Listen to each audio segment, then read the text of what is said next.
From a little cover, I got my dreams inside. Wrestling on the mat, I go and put up a fight. With every hold and slam, I rise to the peak. Now as Professor Bear, it's my strength that they see.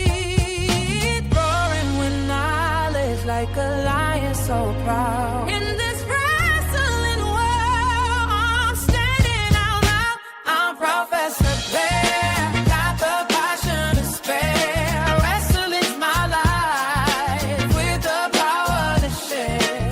From the roots to ropes, in the spotlight we gleam. Chasing victory dreams, living out the theme. Now my WOSN, my squad.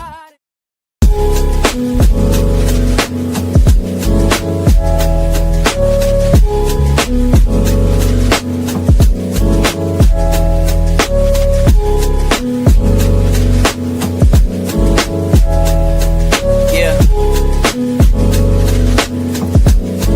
Hey, new beginnings on the cusp. Not too old to adjust. Old dog, new tricks. Remember, I was just a pup. Something dirty in my cup. Clean soul.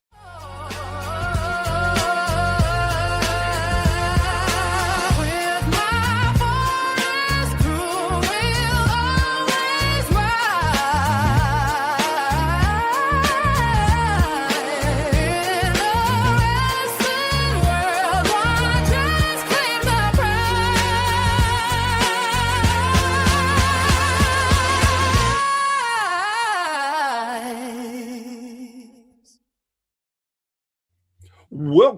Welcome, and thank you for joining me this evening. I am Professor Bear, and this is the Bear's Thoughts. And my thought for this evening is unity. And why unity?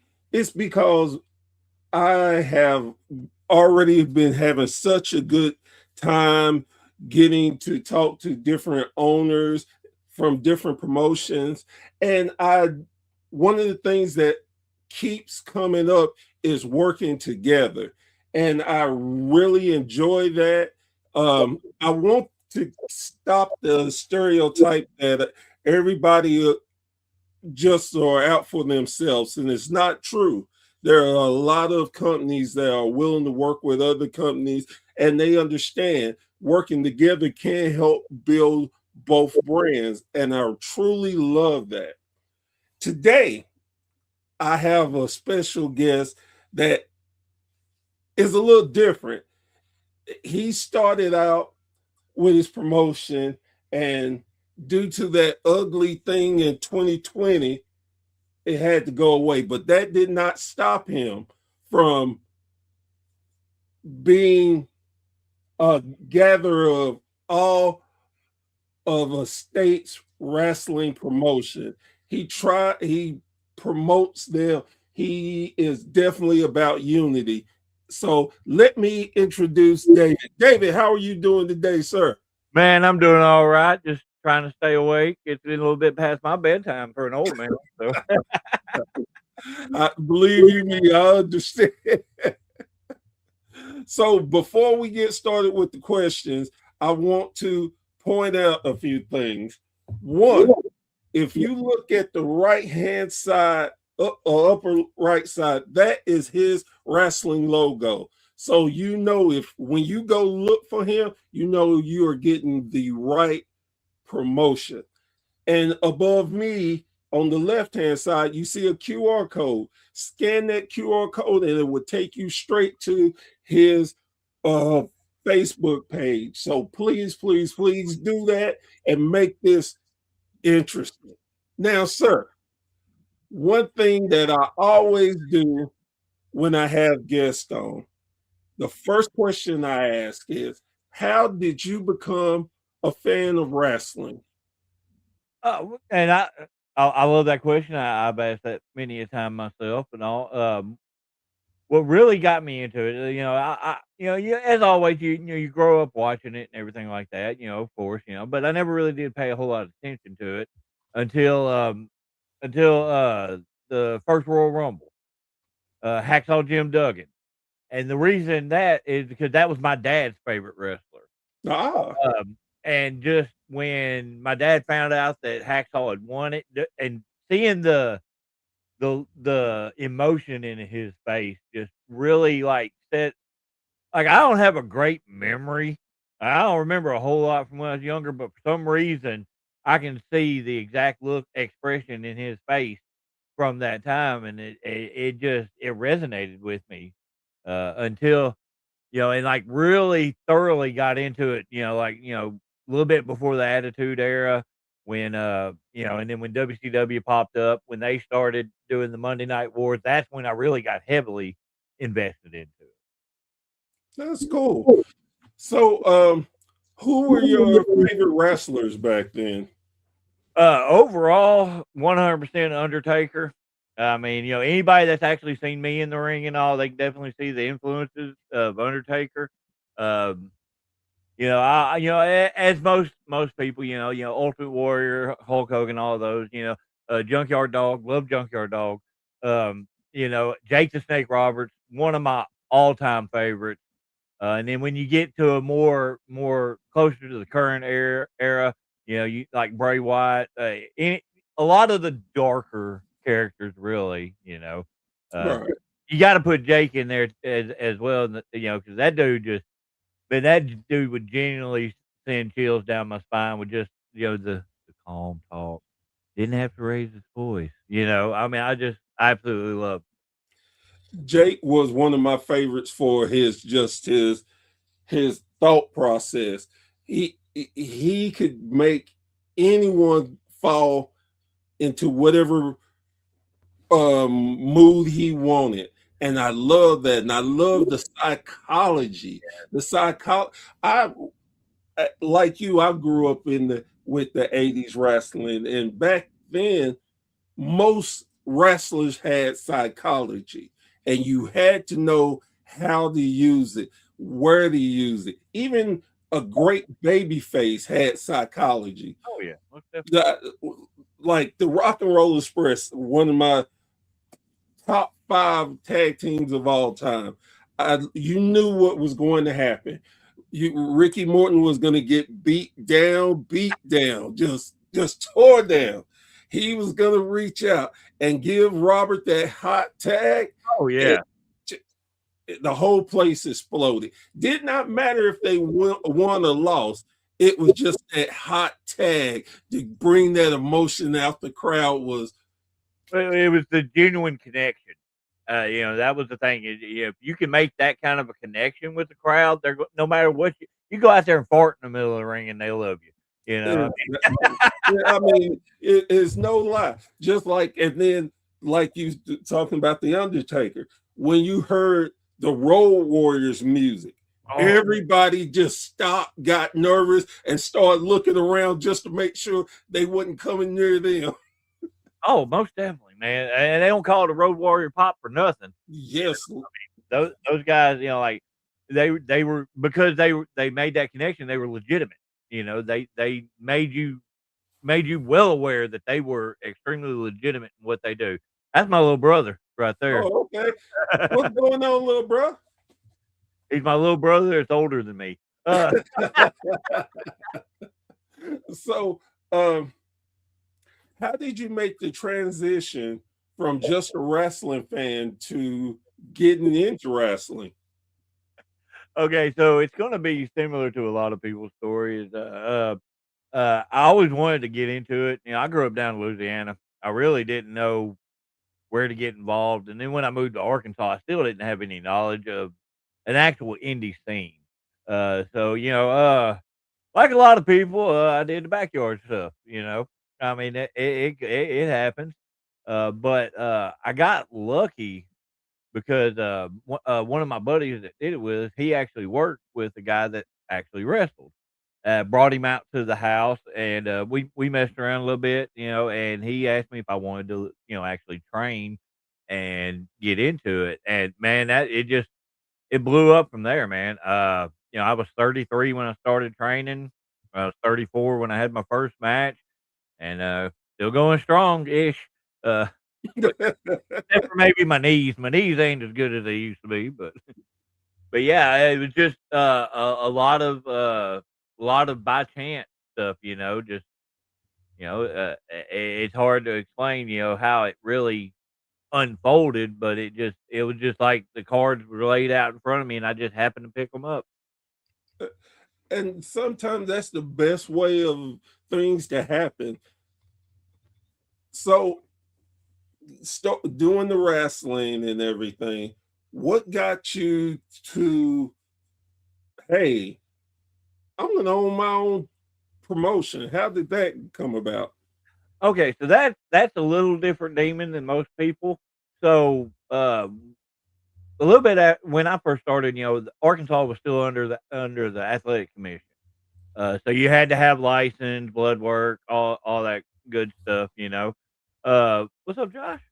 Uh, but you had to have all that stuff. And a buddy of mine was running a small bar show in the Hot Springs area, and he did not he didn't want to get the promoter's license himself. I don't remember the specification why he didn't.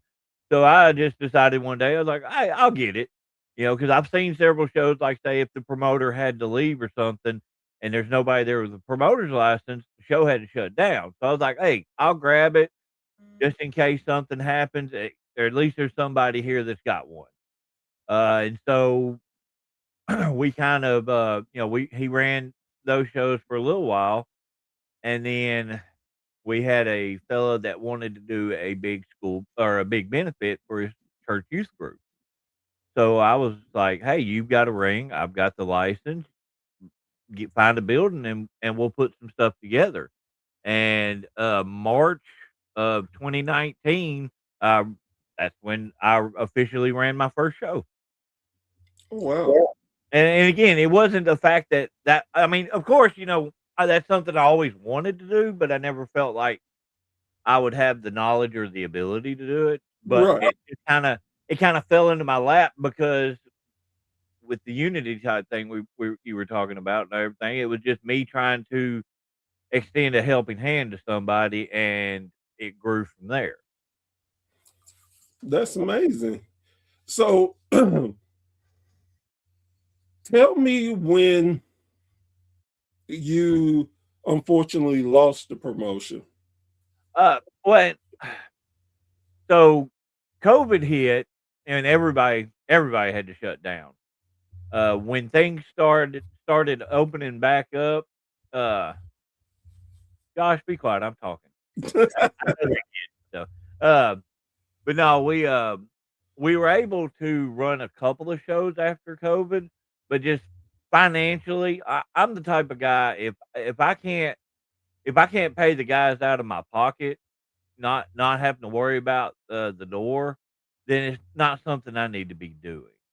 Uh, so originally we were running in a small town in Ola before COVID, and then school board, of course, they don't understand how wrestling is, so we pretty much got kicked out of the building because, like I said, they didn't get it, and it is what it is.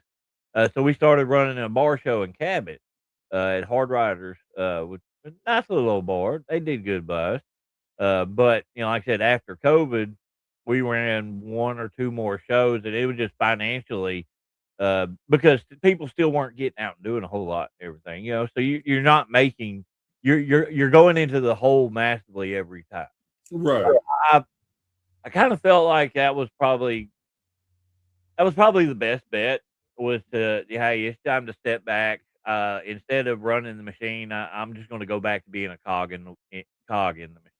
So it just it kind of died off. That was 2021. Uh, it wasn't the fact that I lost it. It was just the fact that I decided it was time to go into a different direction. And honestly, that's a good thing when you know, okay, this is I need to stop beating the dead horse, and my talents can be used better elsewhere. So with that, what what did you decide to do after stepping away from being a promoter? Well, and I just continue to wrestle, hitting up different shows, trying to help out. Oh, excuse me, where I can, helping out with training, helping out with, just anything in general that's needed. I'm the type of guy. It's not about me. It's about what's best for the show. So it's just if I'm there to make this kid that had 2 matches look good, hey, that's what I'm here for. If I'm there to work a 10-second match and get beat by one move, hey, that's it. I mean, I'm here to do a job. Um, so yeah, I just continued working, traveling around the state, traveling around Tennessee, and doing. What I can. So, with doing that, I'm curious of what gave you the idea for trying to help unify the state with Uh, wrestling and promotions. Watching the AIWF, what they do, and I mean they're doing it on a much larger scale. My primary thing, Arkansas for wrestling has had in general has had kind of a bad reputation. Bunch of what's the term, mud shows or whatever. Right. Even though I really didn't feel like that was an actual thing, but it's like you're down the south, you're not Memphis, so you're just pretending type thing. But my thing was that I've talked to quite a few different promoters and everything like that. My thing was is I want people to wrestle that want to wrestle in Arkansas. I want people to come here because they know that they're going to have a great experience. They know that they're going to get a good match. They know they're going to be a part of a good show. That's what I want for Arkansas in general. So I got together with a few guys, and we actually have a committee that I put together, so that way it's not just me trying to make some kind of decision or anything like that. That we vote on, this company wants to come in, okay, is everybody good with it? Yeah, this we need to start, using this title. What do we want to do with it? Vote on it, type of thing. So we actually, probably mid last year, uh, we officially relaunched as more of a cross promotional entity. It's about helping promote other shows, be it even if it's just, sharing their flyers on social media. At least working together, and trying to help get these other shows to work with them hand in hand, instead of working against each other. Right now,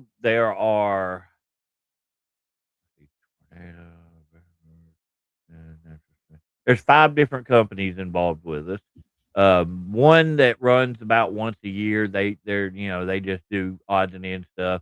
I think one that recently had to shut down just due to complications. But we have three different companies that run strong with us. That's uh, Natural State Wrestling. They are based around the Searcy area typically.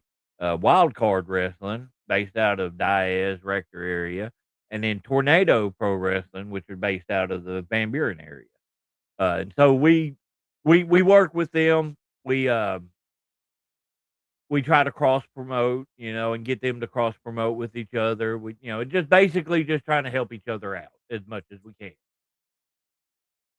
Well, and what I feel like I think I told you before we came on, I just think that is such a great thing that unfortunately wrestling has that stereotype that no promotions want to work together. You're not stealing my fans or taking money out of my pocket, and not realizing working together can help you both grow.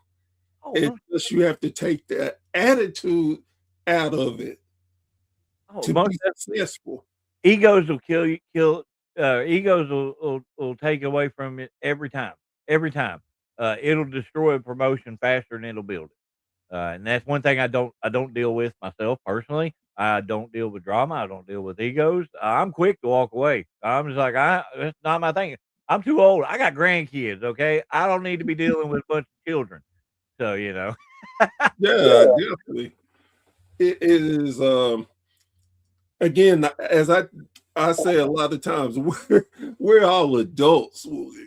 Let's act like we're adults, have a conversation, and not every time we're going to agree, and that's okay. But you don't have to go flip out, start talking about people, start rumors and all that BS. Just okay, we have a disagreement. We tried to get together. We know we can't work, or we won't do this certain thing together. exactly. Simple. And that's the way I have my thoughts about it. And like even if there's a couple of companies like that, if there's a couple of companies that have issues with each other and all like that, I always put it that's your issues, not mine. Um, just because you have a problem with this person does not mean that I have to have a problem with them, and vice versa. If I have a problem with somebody, that does not mean that's your problem. Right. And that's one thing I try to get other people to understand, like, "Oh, why'd you go work there? Why'd you go work for them? Because they asked me to, and they offered me a good position. What do you want me to do about it? I wanna get in the ring, I wanna wrestle."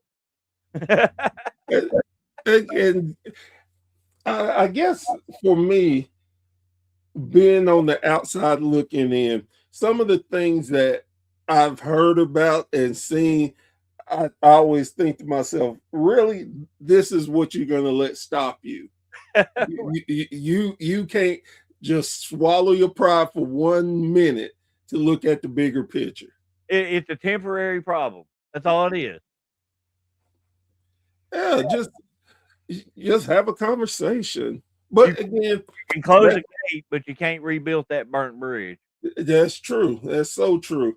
And and the way the world is, I think, why make such more problems than that's going on in the world? Let's enjoy something.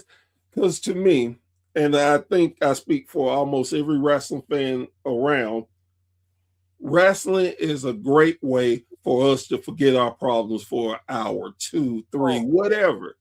It's Amazing. something that helps calm us down and bring us joy. Or if I'm a really good bad guy, make you hate my gut. Exactly. Exactly. Because I tell you this quick funny story.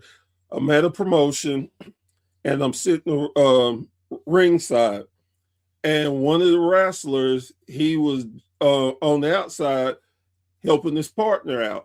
Well, it was a couple of seats empty beside me. He came and sat down, but so I didn't think nothing about it. He had started getting on my nerves. That's what he really started doing. And I heard him whisper something, but I couldn't make out what he said. And he gave me a little dirty look. I gave him one back, and I'm thinking, man, I want to punch you in your damn face. So after the show's over, I'm standing around talking to different people. Well, I see him come out, and he makes a beeline straight to me. He's like, Professor, oh my God, I'm so glad you stayed. He said, man, I really wanted to break character. I really did, but I couldn't. So that's why I kind of told you to stay. I said, oh, that's what you said. I said, I couldn't really make it out. He said, how did you enjoy the show? I said, okay, I'm gonna be honest with you. I said, I know how wrestling works, but I really wanted to punch you in the damn face. He's like, man, that's one of the best compliments anybody gave me in a while. But that right there, though, that means he did his job. Exactly. And like I told him, I said, man, I can see why you are a heat magnet. I said, legitimately, I kept thinking, if you came a little closer and jumped at me, I was swinging for the fences. But that's what makes wrestling just so great when they can make your emotion get involved, where you either are just you're crying because your favorite person just got beat up, or you crying because you're so mad you want to beat somebody up. They draw you in. Or some of the shows where a guy I worked with quite a bit would have the cops called on him because they thought he was legitimately hurting somebody. You know, that's you get good stuff right there. Cops show up again, they're like, "Are you again?"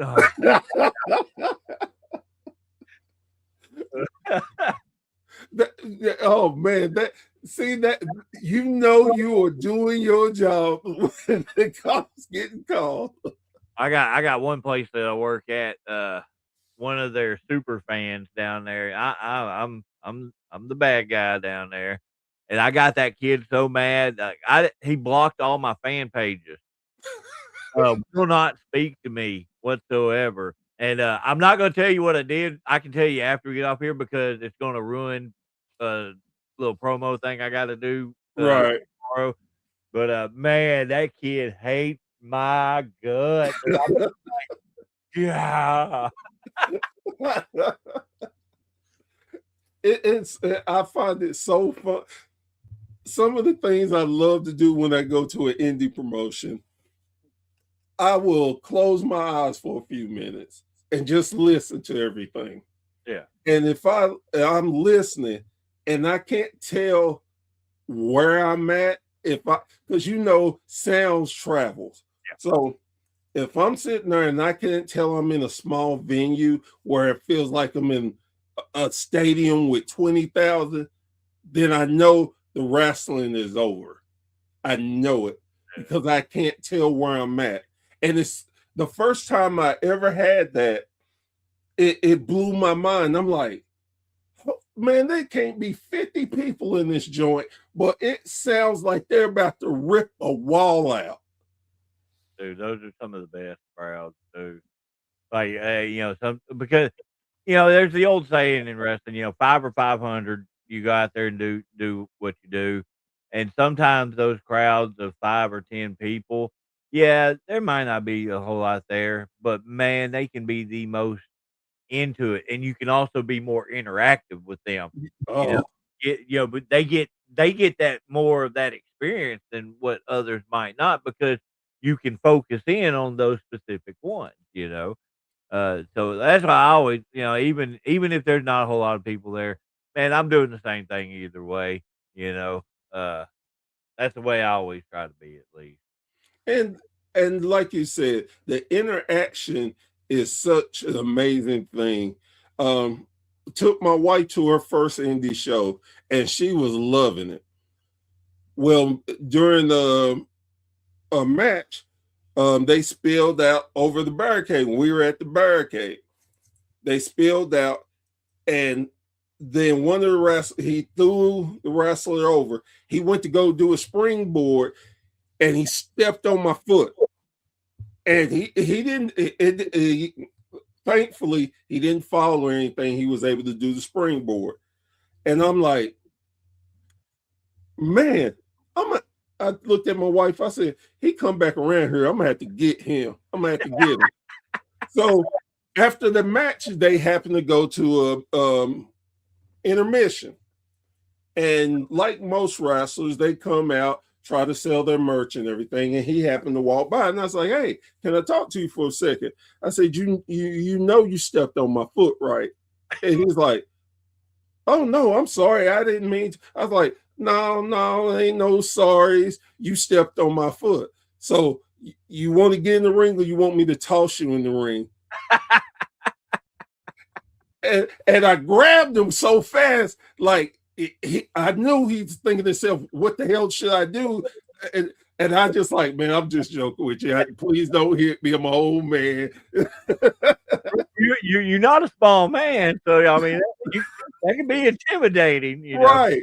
And that's why I did it, just to get his reaction. But I was smart enough to make sure that I wrapped his arm, so if he couldn't hit me, he had to fight out of it before he hit me. and They let them gotta know. watch it too. You know, we get older, we get that old man strength. You know, we don't understand where it comes from. We just know we're all of a sudden strong. Exactly. But when I see him to this day, he just cracks up at me, and he's such a good wrestler, building his way up on the scene. But I love to tell people, yes, WWE, AEW, the bigger companies, they have tremendous work. No doubt about it. I said, but they cannot give you what an independent show can give you. That you're in the show, you're a part of it more than if you're at the bigger ones. The wrestlers pay attention and see you, and if they think they can get, if they want to draw heat and see how much you piss, okay, cool, I'm just about to go play with them, make them matter. Or if you catch that fan that you know is just in love with you, you make sure when you start getting beat down, you right in front of them. Yes, yes, Yeah. That's that Ricky Morton right there. yes. Yeah. And that's the thing, you know, the indie shows, you know, you like WWE, the mainstream wrestling and all, it's enjoyable. It's a TV product. It's Right. definitely enjoyable. But you know that the indie shows and all, man, there's that again that connection that you don't get elsewhere because it's not only that you typically you're live and in person, but you're up close. I mean, like if you're front row at an indie show, you're literally 5 feet away from them. And even if you're in the back rows, typically this is like it's gonna be like an old gym or an old VFW or something like that. Even the back rows, you still feel like you're right there. Yes. And I always tell people when I go to indie shows, I feel like I'm going to a family reunion because 9 times out of 10 you have the same people going.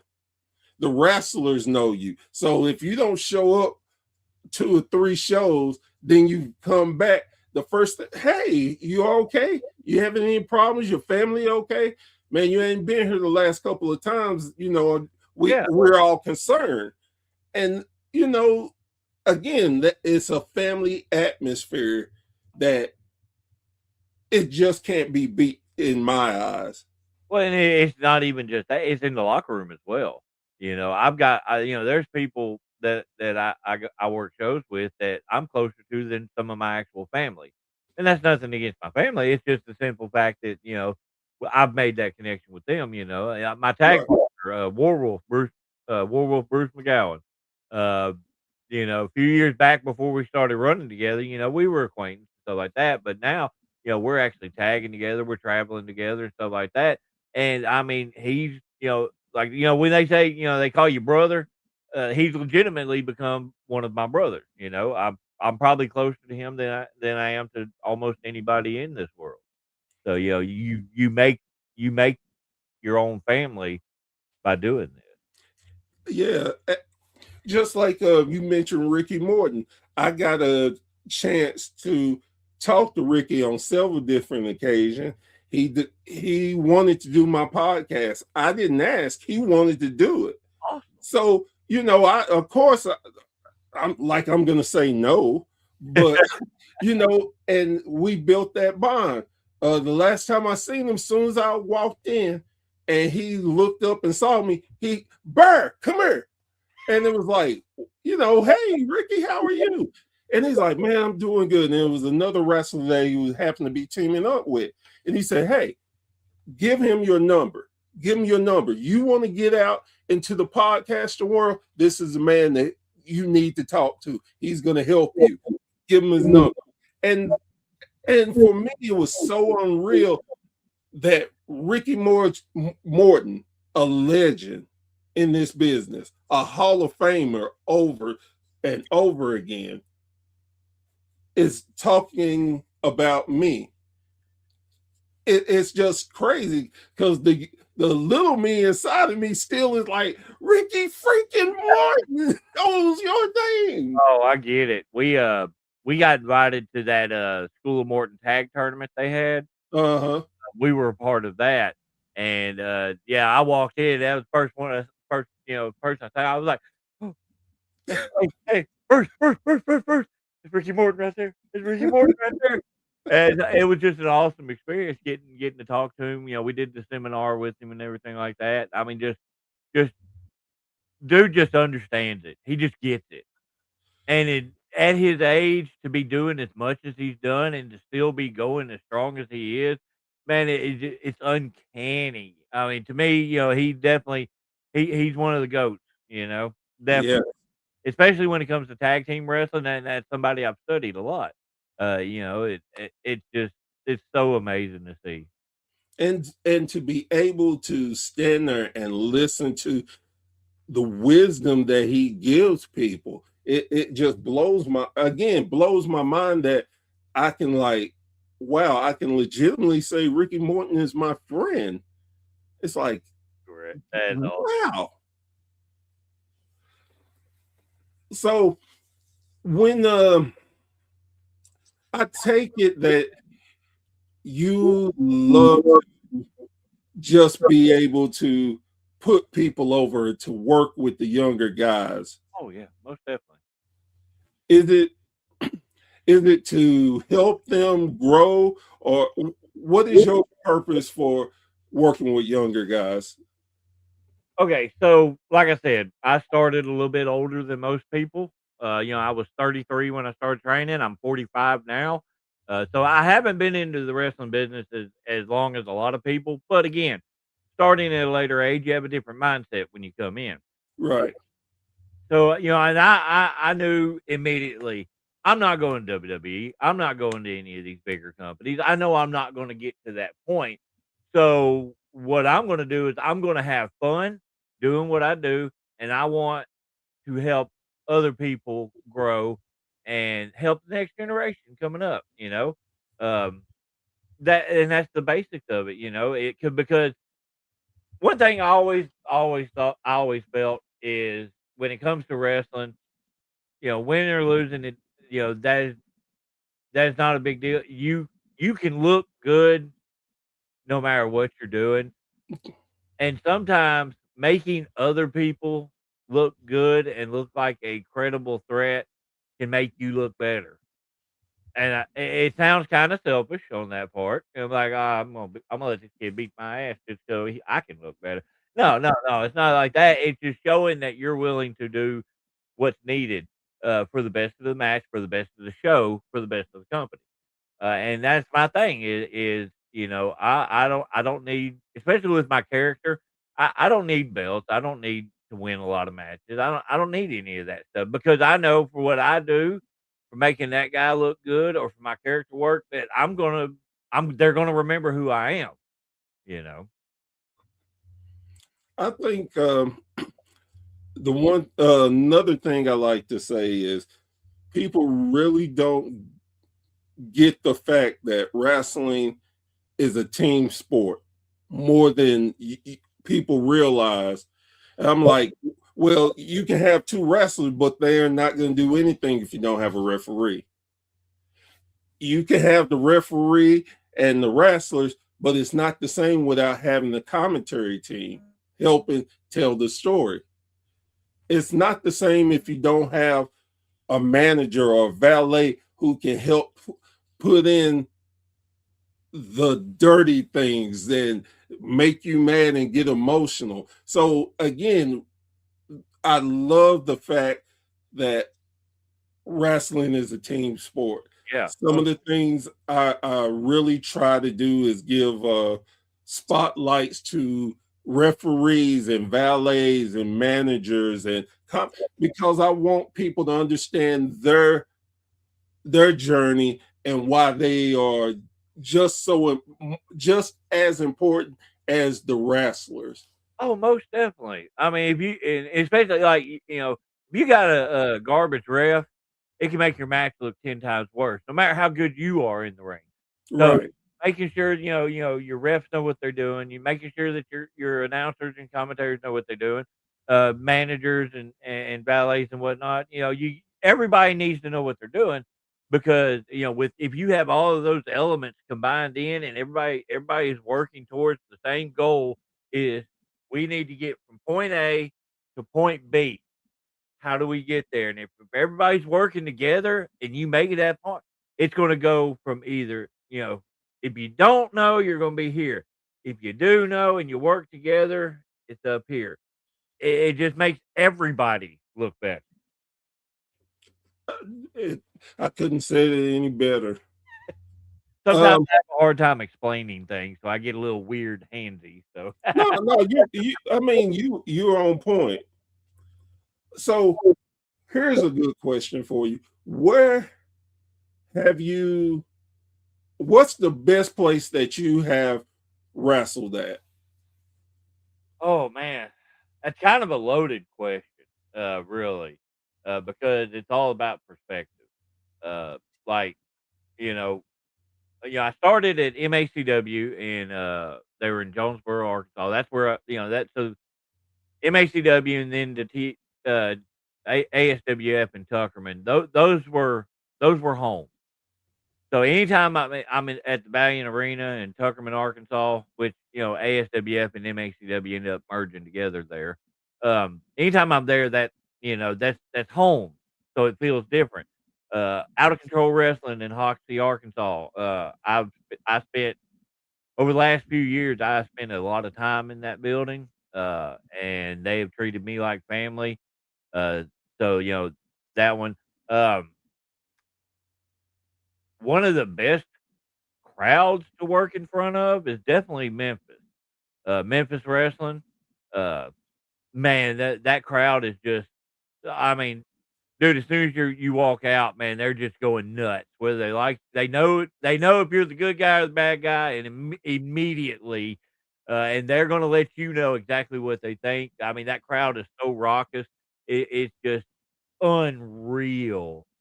Um, on a more of a regular indie level, Haybarn down in Prescott, Arkansas, they have an amazing crowd. They're usually packed to the gills. They're 100% into it.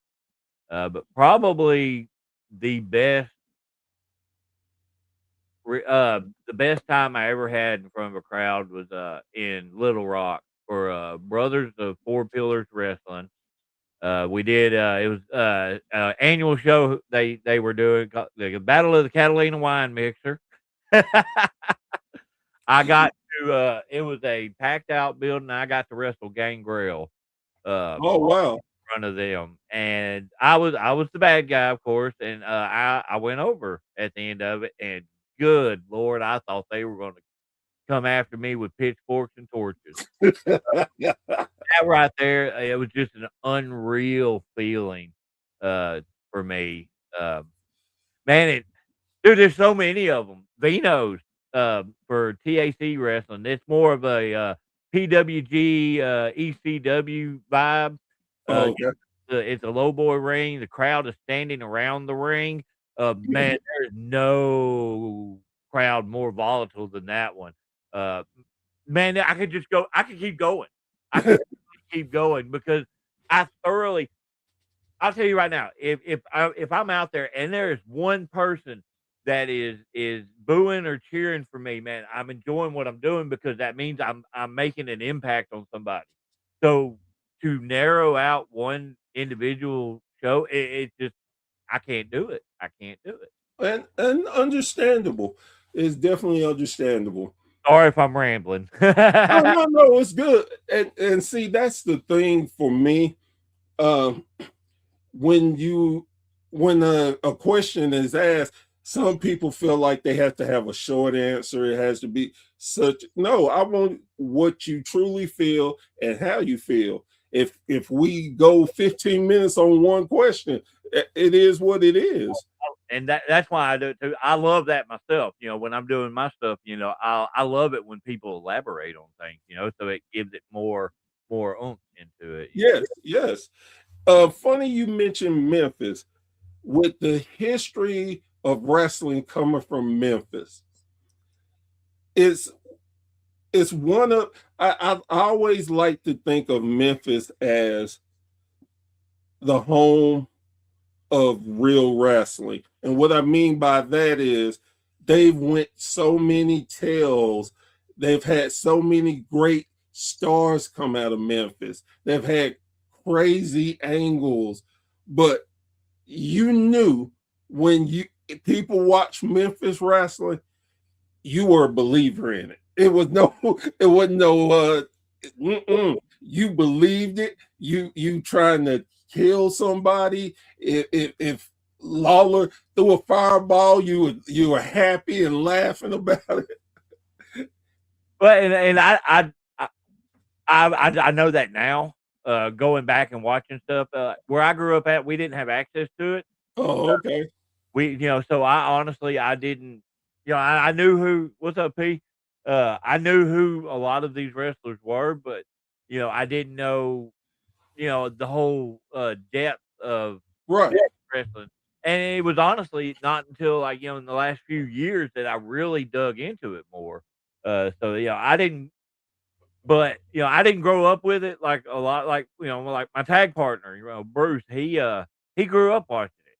So like us actually being able to be on Memphis wrestling, we're on YouTube, we're on, Memphis locals and all that, to be able to be a part of that production is a bucket list for him. It's a bucket list for me too, because I know the history is there. I just didn't know it until more recently. But yeah, being able to be on there has just been just an unbelievable rush, to get on there and all I gotta do is just stretch my arms out and do this my weird laugh, and I'm just like, "Yay!" I'm Um, weird. I know I'm weird, so so you were talking about dangerous crowds. What has been the most dangerous situation that you've been in with the crowd? uh, I really personally, I have not been put in any of those situations. That's I good. think majority of the crowds that I've been in front of during the show, yeah, they're 100% into it.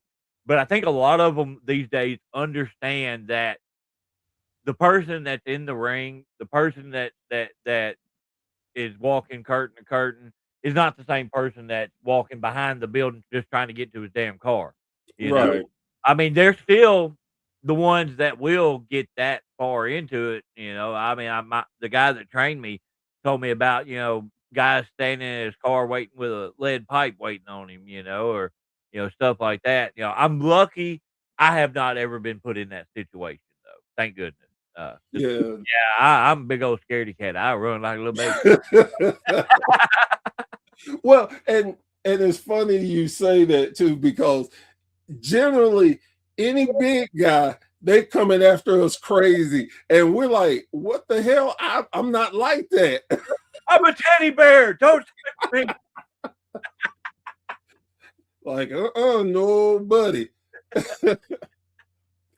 um, have you thought about um being more of a trainer?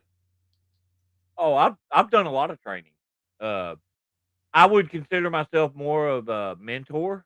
I have helped train quite a few people. I've personally trained a few people. Um, but yeah, I 100%. That's one of the things I enjoy more than anything. Because it not only is helping this person learn the craft, but it helps me. It helps me keep in shape. It helps me you know keep my basics going right, because with me, my character wise, I'm this big crazy guy. I maul and brawl, I'm a brawler. So I don't get to chain wrestle, I don't get to do the technical stuff. So getting to work on through training, that also helps me keep those basics up to par. Um, but no, early when I first started, within like a year or two, the guy that trained me had me in the ring helping him train other people. And so I feel like that's part of that is why like I sound egotistical when I say this, but I think that's why I grew to the level that I grew as fast as I did because I was I was treated like a vet before I was even close to being one. I still don't consider myself one.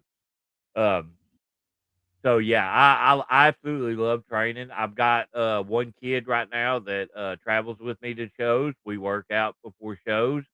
Before or when it warms back up, I have a ring at my house here, a training ring that I bring people out. We work out in it. So yeah, that is probably one of the things I enjoy doing the most. That's awesome. So, do you feel like whenever your time ends with wrestling, do you feel like you have given more than you've gotten from the business? Well, I feel like all of us will feel that way to an extent, you know, because it does. Man, that's a loaded question. I love it. I absolutely love it. Um, because you can look back at the memories that you made. You can look back at the family you've created. You look back and you realize you're a footnote in somebody's story of success. And but then you lay in bed and you feel the pain in your knees. You feel your ankle is swollen for no reason. Your back is hurting. Just by sitting for too long, and you think in the back of your mind, you wonder if it's even worth if it was worth it. Uh, so to say that you gave more than you took, I feel like that's the only way to be.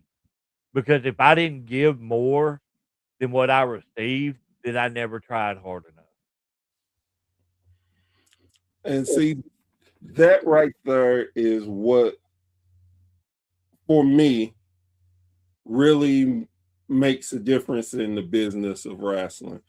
Because as a kid, I always heard when you get in wrestling, you need to leave the business better than you found it.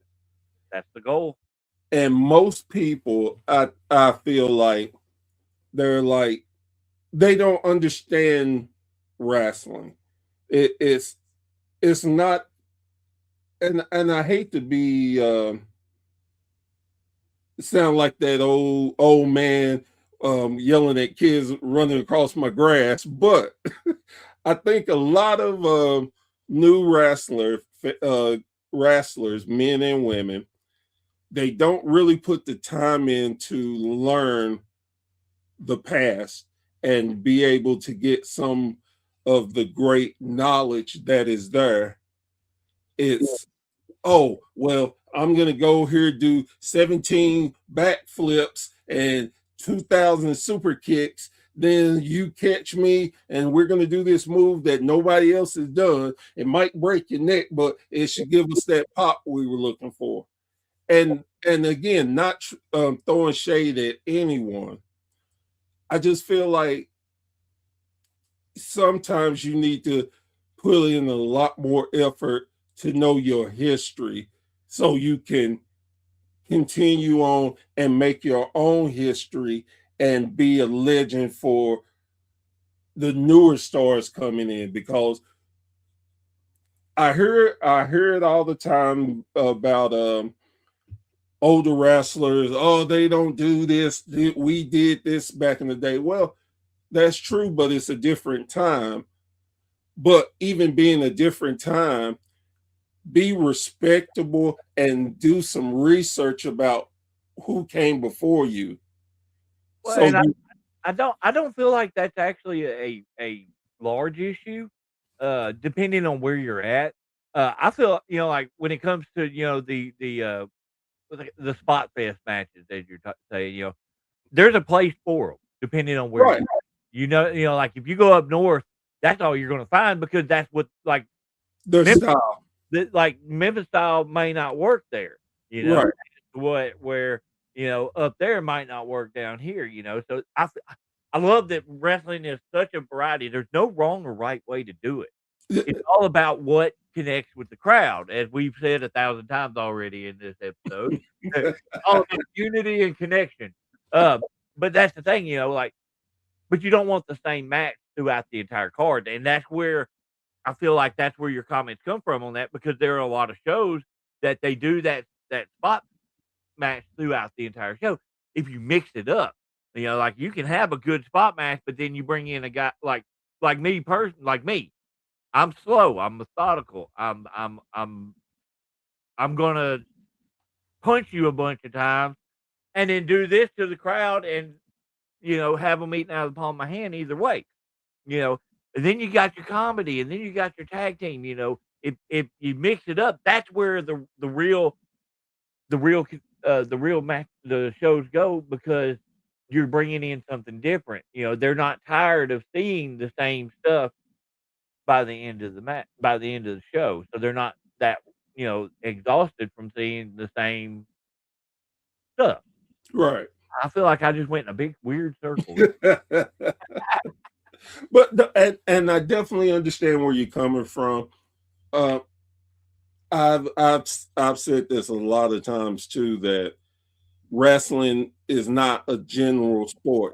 So many different ways that you can do wrestling, and again, like you mentioned, depending on where you at, Yeah. different styles work. Different psychology is different. So you That's need where if you look at a Game Changer Wrestling and then look at Juggalo Championship Wrestling.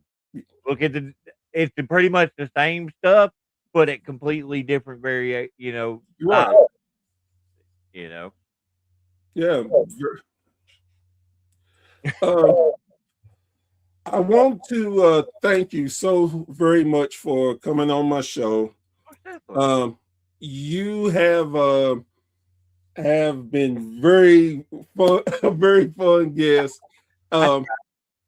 One thing that I try to do all the time is give people their flowers.